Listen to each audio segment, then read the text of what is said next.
তো শুরু করি আজকের ক্লাস আর ডিসকাশন করব 100 গোল্ডেন কনসেপ্টস। এখনও পর্যন্ত অনেকেই বুঝতে পেরেছো যে এই যে পর্যন্ত আমাদের হয়েছে সেখান থেকে কত বেশি পরিমাণে আমরা এক্সারসাইজে পেয়েছি। যাদের নাউন এক্সারসাইজ কমপ্লিট হয়েছে তারা দেখেছো সমস্ত কিছু কিন্তু 100 গোল্ডেন কনসেপ্ট থেকেই এসেছে আর কি। তাই এটা খুব ইম্পর্টেন্ট একটা কনসেপ্ট, মানে ইম্পর্টেন্ট কিছু কনসেপ্টগুলো এর মধ্যে এন্ট্রি আছে যেটা তোমাদের পরীক্ষাতে কাজে লেগে যাবে ডাইরেক্ট। আচ্ছা, আমাদের অ্যাপে প্রথম যে কোর্সটা যেটা লঞ্চ হতে চলেছে সেটা হচ্ছে English special foundation batch. Sir foundation কথার অর্থ কি? একদম 0 গ্রেড থেকে শুরু হবে, একদম টপ গ্রেড পর্যন্ত পৌঁছাবো। আর যারা যারা কোর্সে জয়েন হতে চাও তারা অ্যাপ্লিকেশনটা ডাউনলোড করে নেবে। MICC কোচিং সেন্টার, কিভাবে রেজিস্ট্রেশন করতে হবে, কিভাবে পেমেন্ট করতে হবে, সিলেবাস কী আছে, সমস্ত কিছু জিনিস আমি এর আগের ভিডিওগুলোতে ডিসকাশন করেছি, চাইলে দেখে নিতে পারো। আর অ্যাডমিশন কিন্তু চলছে এখন। তো আমাদের 19খানা কনসেপ্ট এখনও পর্যন্ত কমপ্লিট হয়ে রয়েছে। 19-এর পর মানে 20 থেকে আজকে আমরা শুরু করব।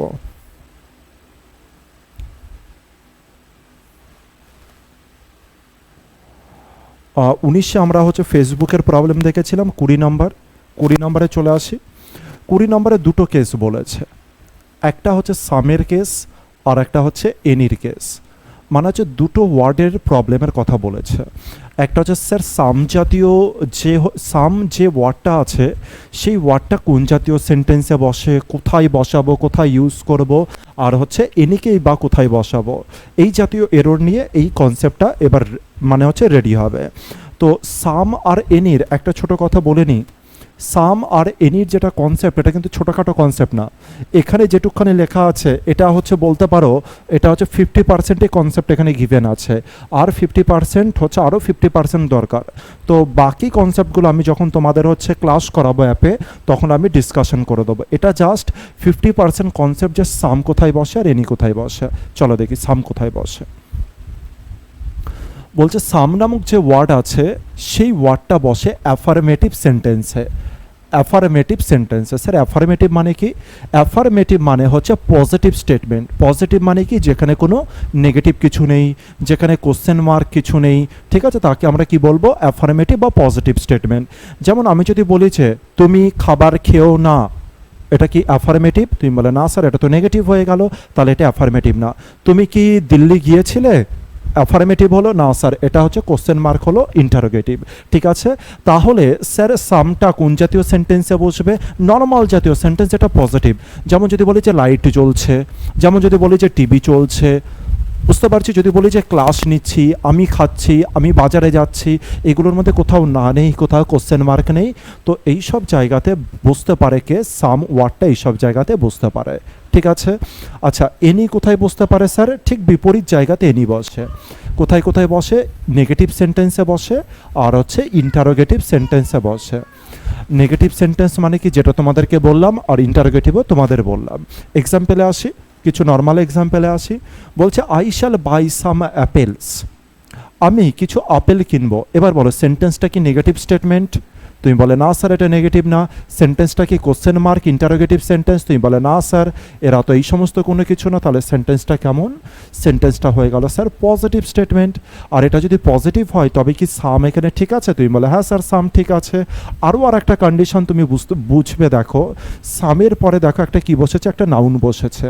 স্যার সামের পরে যে নাউনটা বসেছে এটা কাউন্টেবল নাউন বসেছে। আর কাউন্টেবল নাউন যদি বসে সামের পরে তবে কি এটা সিঙ্গুলার হবে না প্লুরাল হবে? তুমি বলে স্যার এটা প্লুরাল হবে। তাহলে আমি কি বোঝাতে চাইলাম? সামের পরে যদি স্যার কাউন্টেবল নাউন বসে, যদি কাউন্টেবল নাউন বসে তবে সেই নাউনটা কেমন ফর্মে থাকবে? প্লুরাল ফর্মে থাকবে। তুমি বলে যে স্যার কেন প্লুরাল ফর্মে থাকবে? তো তুমি বেসিকে ভাবো, তুমি যে কোনো একটা স্টেটমেন্ট ভাবো, তুমি কি বলবে? সামের অর্থ কি? কিছু। আমি বললাম যে আমি কিছু আপেল কিনে এনেছি, বা আমি কিছু আপেল কিনবো, বা আমি কিছু আপেল কিনছি। স্যার কিছু আপেল মানে তুমি কি বুঝবে? একটা। তুমি বলে না স্যার একের বেশি। আর যেই তুমি বুঝবে একের বেশি, তাহলে কি তোমার এখানে সিঙ্গুলার দিলে চলবে? তুমি বলে না স্যার আর তো সিঙ্গুলার দিলে চলবে না, তাহলে সিঙ্গুলার কাটিং গেল আর প্লুরাল হবে। সামের পরে স্যার কাউন্টেবল নাউন হলে সেটা প্লুরালে থাকবে। এই কারণে স্যার এটা অ্যাপেল নয় স্যার, এর সাথে কি হয়েছে? এটা অ্যাপেলস। অ্যাপেলস হয়েছে।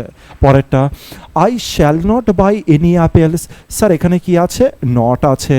আর নট কাকে রিপ্রেজেন্ট করে? নেগেটিভকে রিপ্রেজেন্ট করে। আর যদি এটা নেগেটিভ হয়ে যায় তবে সেখানে কি আমি সাম বসাতে পারি না? এই কারণে এখানে কি বসেছে? এনি বসেছে। ঠিক আছে, পরেরটা, have you bought any apples? তুমি কি কোনো আপেল কিনেছো? স্যার কেমন ধরনের স্টেটমেন্ট এটা? এটা হয়ে গেল ইন্টারোগেটিভ স্টেটমেন্ট, কারণ এখানে কোশ্চেন মার্ক আছে। ইন্টারোগেটিভে কি আমি সাম বসাতে পারি না? সাম নয়, তাহলে কে বসবে? এনি বসবে। বুঝাতে পারলাম? তাহলে সাম আর এনির 50% কনসেপ্ট এখানে ডিসকাশন করা হলো। এবার আরও কিছু আসি যে হচ্ছে পরীক্ষাতে কিভাবে হচ্ছে এক্সামিনার দিতে পারে সেটা দেখি। যেমন প্রথম সেন্টেন্সে দেখতে পাচ্ছি, I shall read any book. I shall read any book. Sir কেমন স্টেটমেন্ট? স্যার এটা তো পজিটিভ স্টেটমেন্ট হয়ে গেল। আর যদি এটা পজিটিভ স্টেটমেন্ট হয় তবে কি এখানে এনিটা কি ঠিক আছে? তুমি বলে না স্যার এনি তো নেগেটিভে আর ইন্টারোগেটিভে বসে, তবে এখানে কি বসা উচিত ছিল? স্যার সাম বসা উচিত ছিল। তাহলে এটা কারেক্ট আছে, কিন্তু এটা কিন্তু ভুল আছে। পরেরটায় আসি, have you bought some apples? Have you bought some apples?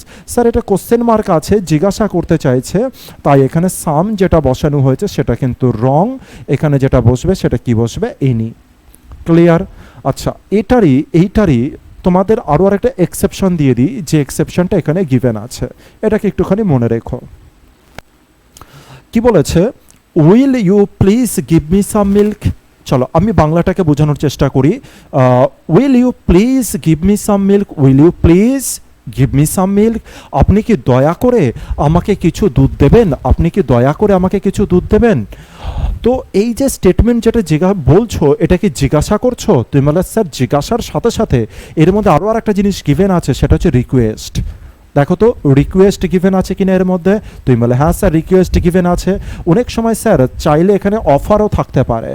তো রিকোয়েস্ট আর অফার এরা দুজনে এমন কেস যে ক্ষেত্রে কোশ্চেন মার্ক থাকা সত্ত্বেও সেখানে কিন্তু কি বসতে পারে? সাম বসতে পারে। এটা হয়ে গেল এক্সেপশন কেস। দেখো আমি তোমাদের কি বললাম, এই পুরো যে কেসটা আছে এটার 50% আমি তোমাকে বলছি। এমন নয় যে স্যার সাম সবসময় পজিটিভেই বসে, ইন্টারোগেটিভেও বসতে পারে, নেগেটিভেও বসতে পারে। বোঝাতে পারলাম? তো এই সমস্ত কিছু ডিসকাশন হবে হচ্ছে আমাদের যখন আমরা ক্লাস করব, সেই সময় আমরা আলোচনা করব প্রোনাউন চ্যাপ্টারে।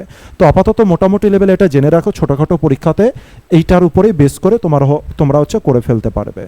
পরেরটাই চলে আসি। পরের কনসেপ্ট করার আগে ছোট করে আমি কিছু জিনিস আগে বুঝিয়ে দিই তোমাদের, তবে তোমাদের বুঝতে সুবিধা হবে। সবার প্রথমে আমি হচ্ছে দুটো গ্রুপকে লিখব। সেই জন্য আমি একটা কাজ করি, একটা ভাগ করে নিই। এই ভাগ করে নিলাম। এবার দুটো গ্রুপ সম্পর্কে লিখব, একটা হচ্ছে এই দিকের গ্রুপ আর একটা হচ্ছে ডান দিকের গ্রুপ। বাঁ দিকের গ্রুপে প্রথমে আমি লিখলাম হচ্ছে ফিউ, দ্বিতীয় নম্বরে লিখলাম হচ্ছে আ ফিউ, তৃতীয় নম্বর পয়েন্টে লিখছি হচ্ছে the few. Few, a few আর হচ্ছে দা ফিউ, এই তিনটে পয়েন্ট হচ্ছে গিভেন আছে, মানে এই তিনটে বাঁদিকে রাখলাম। ঠিক এরকমভাবে ডান দিকে আমি আরও কিছু লিখব। ফিউর মতো আরও আরেকজনা রয়েছে যেটাকে বলা হচ্ছে লিটিল। ফিউর মতো আরও আরেকজনা রয়েছে যেটা হচ্ছে লিটিল। তারপরে রয়েছে আ ফিউ, এদিকে হয়ে যাবে আ লিটিল, এদিকে গেল আ ফিউ, এদিকে হয়ে গেল আ লিটিল। এদিকে রয়েছে হচ্ছে দা ফিউ, এদিকে আমি লিখলাম হচ্ছে দা লিটিল। তার মানে এটা মনে রাখা খুব একটা কষ্টের নয়, একদম ইজি। এই কারণে দুটো কনসেপ্টই আমি একসাথে তোমাদের করিয়ে দিচ্ছি, দুটো সেম কনসেপ্টের উপরে বেস করে, এই কারণে আমি তোমাদেরকে করিয়ে দিচ্ছি। তাহলে স্যার দুটো গ্রুপ ক্রিয়েট হলো। এবার দুটো গ্রুপের মধ্যে সবার প্রথমে আমি এই যেটা গ্রুপ লিখেছি ফিউ, আ ফিউ আর দা ফিউ, এরা জানো কার পরে বসে, মানে কাদের আগে বসে, বা হচ্ছে কোন নাউনের আগে ফিউ, আ ফিউ আর দা ফিউ বসে? কাউন্টেবল নাউনের আগে। কোন নাউনের আগে? কাউন্টেবল নাউনের আগে। কাউন্টেবল নাউনের আগে, কাউন্টেবল নাউনের আগে কি বসে? কাউন্টেবল নাউনের আগে বসে হচ্ছে ফিউ, আ ফিউ আর হচ্ছে দা ফিউ। এটা লিখে দিলাম কাউন্টেবল নাউন। কাউন্টেবল নাউনের আগে কি বসে? ফিউ বসে, আ ফিউ বসে, দা ফিউ বসে। বুঝতে পারলাম?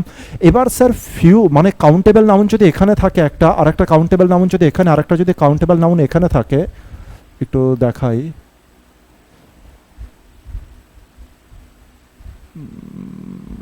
এটা কি আছে? ঠিক আছে চলো। কাউন্টেবল নাউন যদি স্যার প্রথমে এখানে বসে, তো আমি বলতে চাইছি যে কাউন্টেবল নাউনটা এখানে বসবে, ফিউর জন্য এই কাউন্টেবল নাউনটা কি হয়ে যাবে জানো? প্লুরাল হয়ে যাবে। মানে ফিউর পরে যদি কাউন্টেবল নাউন বসে, কাউন্টেবল নাউনই বসাতে হবে, আর সেই কাউন্টেবল নাউনটা কেমন হবে? প্লুরাল হবে। স্যার আফিউর পরে যে কাউন্টেবল নাউন বসবে সেটা কেমন হবে? স্যার সেটাও কিন্তু প্লুরাল হবে, মনে থাকে জানো। দা ফিউর পরে স্যার যে কাউন্টেবল নাউনটা বসবে সেটা কি হবে স্যার? সেটাও কিন্তু প্লুরাল হবে। বুঝতে পারলাম ব্যাপারটা? তাহলে sir few, a few, the few এদের পরে যেটা বসে কাউন্টেবল নাউন, কাউন্টেবল নাউনের নেচার কেমন স্যার? নেচার হয়ে গেল হচ্ছে প্লুরাল। নেক্সট পয়েন্ট স্যার আর কিছু বলবেন এদের সম্পর্কে? এদের সম্পর্কে বলবো যেটা ফিউ রয়েছে এ না নেগেটিভ সেন্সকে কনভে করে। কাকে কনভে করে?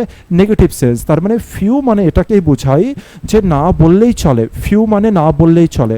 আচ্ছা, যদি এই যে 6 জন যে ব্যক্তি আছে এদের সম্পর্কে যদি বলা হয় যে এদের মিনিংটা কি, এদের মিনিং কিন্তু এটাই যে হচ্ছে একদম অল্প, আর একদম অল্পের মধ্যে ফিউকে যদি আমি আলোচনা করি, ফিউ মানে হচ্ছে নেই বললেই চলে এরকম জিনিসকে রিপ্রেজেন্ট করে। তাহলে স্যার ফিউ কাকে বোঝাচ্ছে? নেগেটিভ সেন্সকে। স্যার আফিউ কেমন ধরনের সেন্স নেবে? আফিউ স্যার হচ্ছে পজিটিভ সেন্সকে কনভে করে। এর মিনিং অল্প কিন্তু এও একটু পজিটিভ সেন্স, মানে হচ্ছে যেটুকখানি চলে যাবে এরকম সেন্স আর কি। আর দাফিউ এও স্যার পজিটিভ সেন্সকেই কিন্তু রিপ্রেজেন্ট করে। যদি কোনো সেন্টেন্সে ফিউ বলে থাকে তার মানে ওটা বোঝাবে নেই, মানে হচ্ছে নেগেটিভ সেন্সকেই কনভে করবে। ঠিক আছে, এই পর্যন্ত দেখো কনসেপ্টটা ক্লিয়ার হলো কিনা। পরের পয়েন্টের দিকে আসি। তাহলে হচ্ছে ফিউ, আফিউ, দাফিউ বুঝতে পেরেছি, কাউন্টেবলের আগে বসছে, প্লুরাল হবে, পজিটিভ নেগেটিভের কেসটা বুঝে নাও। এরপরে যেটা লিখবো সেটা হচ্ছে uncountable noun. Sir little, a little আর দা লিটিল কখন বসবে স্যার? আনকাউন্টেবল নাউনের সাথে। আনকাউন্টেবল নাউনের সাথে, আনকাউন্টেবল নাউনের সাথে কে বসবে? হচ্ছে লিটিল বসবে, আ লিটিল,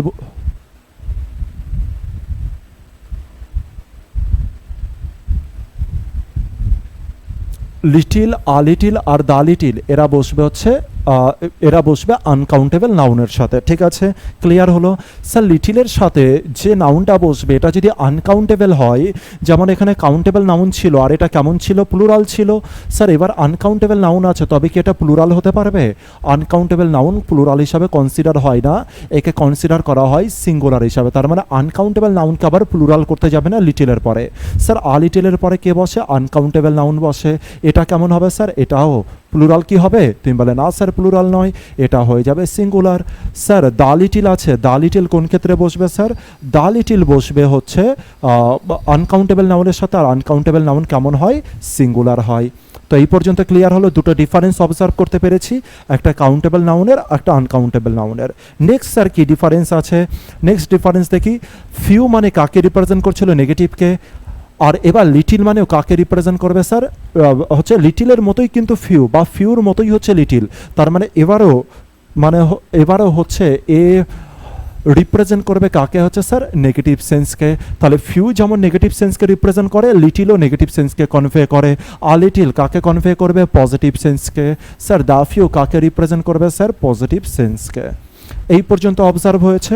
তার মানে স্যার লিটিল আনকাউন্টেবলের সাথে, ফিউ কাউন্টেবলের সাথে। যেমন যদি বলি যে বুক, BAAK বুক, তার মানে হচ্ছে বই, কাউন্টেবল না আনকাউন্টেবল?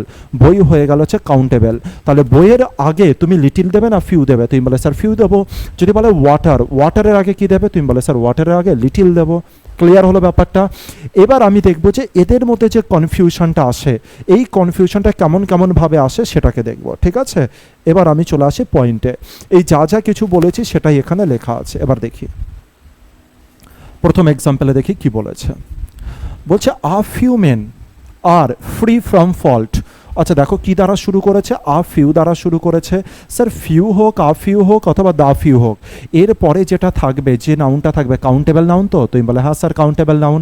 আর এটা কেমন থাকবে স্যার? এটা প্লুরাল থাকবে। দেখো এই কারণে MAN লেখেনি, MEN, স্যার এটা প্লুরাল গিভেন আছে।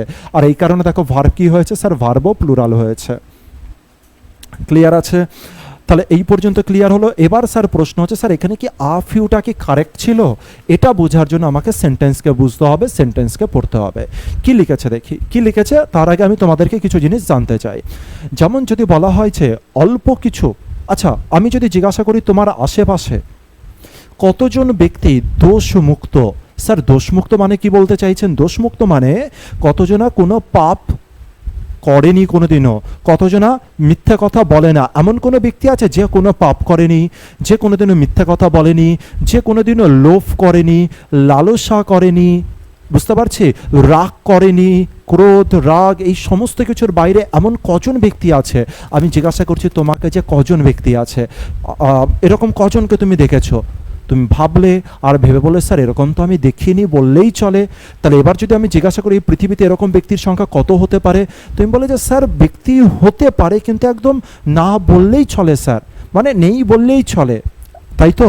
তাহলে তুমি কি বললে স্যার এরকম দোষমুক্ত ব্যক্তি না বললেই চলে। এবার সেন্টেন্সটাই চলে আসি, এখানটাই বলেছে যে a few men are free from fault. তার মানে পৃথিবীতে অল্প কিছুই ব্যক্তি আছে যারা হচ্ছে দোষ থেকে মুক্ত। আচ্ছা, আ ফিউ কাকে রিপ্রেজেন্ট করে? পজিটিভ। আর পজিটিভ মানে কাকে রিপ্রেজেন্ট করছে স্যার? এই পৃথিবীতে মোটামুটি যথেষ্ট ব্যক্তি আছে, যথেষ্ট ব্যক্তি আছে যারা না দোষ থেকে মুক্ত। তুমি আমাকে বলো যথেষ্ট ব্যক্তি আছে? যদি যথেষ্ট ব্যক্তি থাকতোই তাহলে তুমি আশেপাশে তো তাদেরকে প্রায়ই দেখতে পেতে। এরকম কজন ব্যক্তিকে দেখতে পাও? তুমি বলে স্যার দেখতে পাই না। আর যদি দেখতে না পাও তবে কি আফিউটা ঠিক ছিল পজিটিভ সেন্স? তুমি বলে না স্যার এবার পজিটিভ নয় স্যার, এবার আমাকে নেগেটিভ সেন্সটা কারেক্ট হচ্ছে। ফিউ মেন, আমাকে কি বলা উচিত sir? Few men are free from fault. তার মানে ফিউ মানে এখানে রিপ্রেজেন্ট করছে এমন ব্যক্তি নেই বললেই চলে যারা হচ্ছে কি মানে হচ্ছে দোষ থেকে যারা হচ্ছে মুক্ত। তাহলে স্যার এখানে আ ফিউ যে ওয়ার্ডটা আছে সেটা রং হবে, আর ফিউ ওয়ার্ডটা কি হবে? কারেক্ট হবে। বোঝাতে পেরেছি ব্যাপারটা? পরেরটাই চলে আসি। যদি বলা হয় যে few boys will pass in the examination, কিছু ছেলে পাস করেছে এক্সামিনেশন। এবার ফিউ মানেটা কি? ফিউ মানে হচ্ছে অল্প কিছু ব্যক্তি, অল্প কিছু মানে নেই বললেই চলে, নেই কিছু ব্যক্তি পাস করেছে এই এক্সামিনেশনে। এবার এরকম সেন্টেন্সও হতে পারে কিন্তু তার আগে পরে কিছু না কিছু থাকবে, নেগেটিভ কোনো ব্যাপার থাকবে। তো আগে পরে নেগেটিভ কিছু আছে না স্যার? নেগেটিভ কিছু নেই, কিন্তু দেখো একটা পজিটিভ সেন্স আছে। পজিটিভ সেন্স কোনটা স্যার? এই পাসটা হচ্ছে একটা পজিটিভ ওয়ার্ড। স্যার পাস যেহেতু পজিটিভ ওয়ার্ড তাহলে আমি এখানে আ ফিউ ওয়ার্ডটা লেখাটা ভুল হবে, আর কি লিখতে হবে আমাকে? A few. ক্লিয়ার হয়েছে ব্যাপারটা? আচ্ছা, এবার যেটা সবথেকে ইম্পর্টেন্ট জিনিস দেখবো সেটা হচ্ছে the pure case. The few are the little এরা কিন্তু একই রকমভাবে বিহেভিয়ার করবে। আ ফিউ আ লিটিল একই রকম বিহেভিয়ার করবে, ফিউ আর লিটিল এরা একই রকম বিহেভিয়ার করবে। তো একসাথে দুটো কেস হয়ে যাবে হচ্ছে আমি দ্য ফিউ দেখাবো, তাহলে আমার দ্য লিটিলও কনসেপ্ট ক্লিয়ার হয়ে যাবে। তার আগে আমাকে দুটো সেন্টেন্স লিখতে হবে তোমাদের বোঝানোর জন্য। দুটো সেন্টেন্স লিখে তবে সুবিধা হবে দেখবে। আই স, প্রথম স্টেটমেন্টটা লিখছি আমি, আই স আ বয়। ভালো করে বুঝবে, এটা পরবর্তী সমস্ত জায়গাতে কিন্তু তোমাদের কাজে লাগবে। I saw a boy, he was playing. I saw a boy, he was playing. তার মানে আমি একটা বালককে দেখেছিলাম আর সে কি করছিল? খেলছিল। আচ্ছা, এবার বলতে পারবে হিটাকে? হিটাকে তুমি বলে স্যার হিটাই হচ্ছে এই বয়টা, ঠিক আছে। এবার আমি আরও একখানা জিনিস দেখিয়ে দিচ্ছি, আমি বয়ের আগে কি লিখেছি? এ লিখেছি। কিন্তু এবার যদি আমি দুটো সেন্টেন্সকে মার্চ করি, কিভাবে স্যার মার্চ করতে পারি? চলো লিখি। আই স আ অথবা হচ্ছে the boy who was playing, who was playing. ঠিক আছে, দেখো এবার আমি কি করেছি? দুটো সেন্টেন্সকে মার্চ করে এখানে লিখেছি। আর আমার কোশ্চেন হচ্ছে স্যার এখানে এ হবে নাকি এখানে দা হবে? এবার আমাকে বুঝে শুনে বলো। এখানে তো দেখতে পেলাম যে এ হলো, এবার স্যার আপনি এখানে কেন জিজ্ঞাসা করছেন যে এ অথবা দা হবে? কারণ আমি দুটোকে মার্চ করেছি। এখানে দুটো আলাদা আলাদা স্টেটমেন্ট ছিল, এই ক্ষেত্রে এটা একদম কারেক্ট ছিল। কিন্তু এবার দেখো আমি কি করেছি, এই বয়ের সম্পর্কেই I saw a boy, I saw the boy who was playing. দেখো তো বয় সম্পর্কেই তো আমি এখানে বলেছি, তার মানে আমি বয় সম্পর্কে কি করেছি? এক্সট্রা ইনফরমেশান দিয়েছি। আর বয়ের সম্পর্কে যখন এক্সট্রা ইনফরমেশান দিয়ে দিয়েছি, তার মানে এবার এই যে বয় যেটা রয়েছে এটা কিন্তু ইনডেফিনেট নয়, এবার এটা ডেফিনেট হয়ে গেল। এই ক্ষেত্রে যেটা বয় ছিল আই স বয়, আমি একটা ছেলেকে দেখেছি, সেই ক্ষেত্রে বয়টা কি ছিল স্যার? ইনডেফিনেট মানে অনির্দিষ্ট। কিন্তু এবার কি হলো? I saw the boy who was playing, আমি একটা বালককে দেখেছি যে খেলছিল। তার মানে এবার বালক সম্পর্কে আমি এক্সট্রা ইনফরমেশন দিয়ে দিলাম, তার মানে বালককে আমি কি করে দিলাম, নির্দিষ্ট করে দিলাম। আর বালক যদি নির্দিষ্ট হয়ে যায় তবে এ কি বসতে পারে না স্যার, এ বসতে পারে না, দা বসে যায়। বোঝাতে পারলাম? তাহলে দা কখন বসছে, যদি তার পরে স্যার দায়ের পরে যে নাউনটা আছে আর নাউন সম্পর্কে যদি এক্সট্রা ইনফরমেশন থাকে তবে এই বয়কে ডেফিনেট করা হলো, আর সেই সময় কি বসে যায়, আর্টিকেল দা বসে যায়। এই কনসেপ্টটাকে রেডি করো। এবার আমি হচ্ছে এই কনসেপ্টটাই আমি হচ্ছে পরের জায়গাতে দেখিয়ে দিচ্ছি। 22 নম্বর এখন স্কিপ থাকবে, 23 নম্বরে আসছি। 23 নম্বরে আমি হচ্ছে দা লিটিলের কেসকে তোমাদেরকে বোঝাই। যেমন দেখো কি বলেছে, লিটিল দিয়ে বোঝাই অথবা ফিউ দিয়ে বোঝাই, দুটোই কিন্তু একই কেস হবে, দুটোই সেম কনসেপ্ট। আচ্ছা, বলেছে আ লিটিল, কি বলেছে, a little milk that in the pot may be used for the patient. তার মানে আ লিটিল মিল্ক, দেখো এবার আ লিটিলের পরে সবার আগে আনকাউন্টেবল নাউন বসেছে, তো তুমি বলে হ্যাঁ স্যার বসেছে। এবার স্যার এই যে দ্যাট থেকে শুরু করে নিয়ে এই পর্যন্ত এটা কার সম্পর্কে বর্ণনা করছে, তুমি বলে স্যার এটা তো মিল্ক সম্পর্কে বর্ণনা করেছে। অল্প কিছু মিল্ক যেটা পাত্রের মধ্যে রয়েছে এটা ব্যবহার করা হবে কার জন্য, পেশেন্টের জন্য, তাহলে মিল্ক সম্পর্কে এক্সট্রা ইনফরমেশন দিয়েছে। আর যদি মিল্ক সম্পর্কে এক্সট্রা ইনফরমেশন দিয়ে দেয় তবে মিল্কের আগে কি বসবে, মিল্কের আগে কি আর্টিকেল এ বসতে পারে, তুমি বলে না স্যার। এবার মিল্ককে নির্দিষ্ট করে দিয়েছে, এই ক্ষেত্রে আর্টিকেল এ নয় স্যার, এইবার আর্টিকেল কি বসবে, আর্টিকেল দা বসবে। যেহেতু স্যার মিল্ক সম্পর্কে এক্সট্রা ইনফরমেশন আমরা একটু আগে দেখেছি, স্যার এক্সট্রা ইনফরমেশন দিয়ে দিলে মিল্ককে ডেফিনেট করা হলো, আর ডেফিনেট করা হলে আর্টিকেল কি বসে, আর্টিকেল দা বসে। এই কারণে এই ক্ষেত্রে আ লিটিল নয়, কি হবে স্যার, দা লিটিল হবে। আর সেম কনসেপ্ট যাবে কোথায়, হচ্ছে মানে হচ্ছে দা ফিউর কেসেও সেম কনসেপ্ট যাবে। যদি হচ্ছে দা ফিউর, যদি হচ্ছে আ ফিউর পরে যদি হচ্ছে যে নাউনটা আছে তার সম্পর্কে যদি এক্সট্রা বর্ণনা করে, তার মানে বুঝবে ওখানে আ ফিউ নয়, ওখানে কি হবে, দা ফিউ। ঠিক আছে, এই দা ফিউ আর দা লিটিল এই দুটোই কিন্তু সব থেকে বেশি আসে পরীক্ষাতে। স্যার লিটিল সম্পর্কে কিছু বলবেন, চলো লিটিল সম্পর্কে একটা এক্সাম্পল দিয়ে দিই। সাপোজ একজন ব্যক্তি আছে যার অ্যাক্সিডেন্ট হয়ে গেছে। এবার এমনভাবে অ্যাক্সিডেন্ট হয়েছে তুমিও অবজার্ভ করতে পেরেছো, মানে এ পুরো শেষ, হাত পাত গুড়িয়ে গেছে, মানে বডি ফডি সমস্ত কিছু প্রায় শেষ, জাস্ট শ্বাসটা চলছে, মানে সে আর বাঁচবে না, তুমি দেখে বুঝে গেছো। তো তুমি কোনো ক্রমে হসপিটালে নিয়ে গেছো, আর হসপিটালে নিয়ে গিয়ে ডাক্তার চেক আপের পরে ডাক্তার তোমাকে বলছে এর না আশা নেই বললেই চলে, মানে এর রিকাভারির আশা নেই বললেই চলে। তাহলে স্যার এই যে ডাক্তার যে কথাটা বললো, স্যার এই সেন্টেন্সে তুমি কি ইউজ করবে, লিটিল নাকি আ লিটিল? ওর যে বাঁচার আশা নেই বললেই চলে, তাহলে ওটা লিটিল ইউজ হবে নাকি আ লিটিল ইউজ হবে, ভেবে চিন্তে বলো। তুমি বলে স্যার নেই বললেই যদি চলে, এটা যদি হয় নেই বললেই চলে, তাহলে স্যার ওখানে আ লিটিল নয় স্যার, ওখানে আমি ইউজ করবো লিটিল। ওখানে আমি কি ইউজ করবো, হচ্ছে লিটিল। তার মানে দেয়ার ইজ লিটিল হোপ, কি লিখেছে, দেয়ার ইজ লিটিল হোপ, তার মানে কি সেখানে আশা নেই বললেই চলে, অফিস রিকাভারি। স্যার এই সেন্টেন্সও ঠিক আছে, উপরের সেন্টেন্সে কি আছে, there is a little hope of his recovery. যদি তুমি এই সেন্টেন্সটা কোনো জায়গায় বলতে চাও, তার মানে এটা বোঝাবে সে তার বাঁচার আশা এক অল্প কিছু পরিমাণে আছে একটুখানি, সে বাঁচলেও বেঁচে যেতে পারে, কিন্তু এইখানটায় নেই বললেই চলে, মানে নেগেটিভ সেন্সে ব্যবহৃত হলো। আর দ্বিতীয় নম্বরে যেটা রয়েছে দেখো, দ্বিতীয় নম্বরে রয়েছে হচ্ছে little knowledge is dangerous things. এটা তোমরা প্রোভার্বেও পড়েছো, প্রোভার্বে আমরা দেখেছি লিটিল নলেজ নয় স্যার, কি হয় এখানে, আ লিটিল নলেজ। কি হয়, আ লিটিল নলেজ। নলেজটা কি, নলেজ হয়ে গেল স্যার আনকাউন্টেবল নাউন, তাই আনকাউন্টেবল নাউনের আগে কি চলে এসছে, হচ্ছে লিটিল চলে এসছে। বুঝতে পেরেছি, ফিউ কিন্তু আসতে পারে না, কি আসবে, লিটিল আসবে। তাহলে স্যার ইম্পর্টেন্ট যে দুটো জিনিস, দা ফিউ আর হচ্ছে দা লিটিল, আর হচ্ছে ফিউ আর এদিকার লিটিল। ঠিক আছে, যখন নেই বললেই চলে তখন তুমি কি ইউজ করবে, লিটিল, আর যখন হচ্ছে আর কাউন্টেবল নাউনের ক্ষেত্রে কি ইউজ করবে, ফিউ। ঠিক আছে, এই পর্যন্ত থাকছে দুটো কনসেপ্ট, ভালো ছিল, এই দুটোকে ভালো করে দেখবে।